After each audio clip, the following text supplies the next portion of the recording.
अंतरवाली सराटी येथे मनोज जरांगे यांनी सुरू केलेल्या सामूहिक उपोषणाचा आज तिसरा दिवस असून 2 उपोषणकर्त्यांची तब्येत खालावली आहे।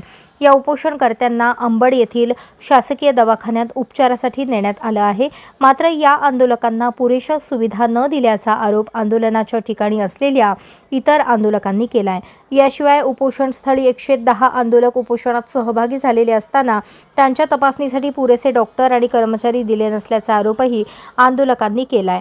याच कारणावरून आज मराठा आंदोलकांनी आंदोलनाच्या ठिकाणी आलेल्या जिल्हा आरोग्य अधिकाऱ्यांना धारेवर धरत जाब विचारलाय। आंदोलकांना पुरेशा सुविधा देण्याबाबत जिल्हाधिकाऱ्यांशी चर्चा झाली असून अत्यावश्यक सुविधा दिल्या जातील असं जिल्हा आरोग्य अधिकाऱ्यांनी म्हटलं आहे। आरोप म्हणजे खास मी आज पुण्यावरून दादांना भेटण्यासाठी आले। जेव्हा मी त्यांची कंडिशन बघितली तेव्हा अगदी मनाला अंगाला शहारे फुटण्यासारखी कंडिशन आहे।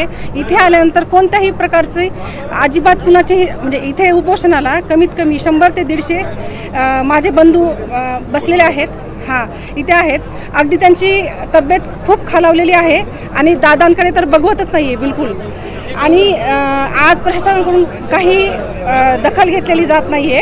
आणि आज मी जेव्हा पाहते की बऱ्याच ह्यांची कंडिशन खूप खराब झालेली आहे बांधवांची, आणि तरी देखील वरून मेडिकलची अजिबात सोय येत नाहीये।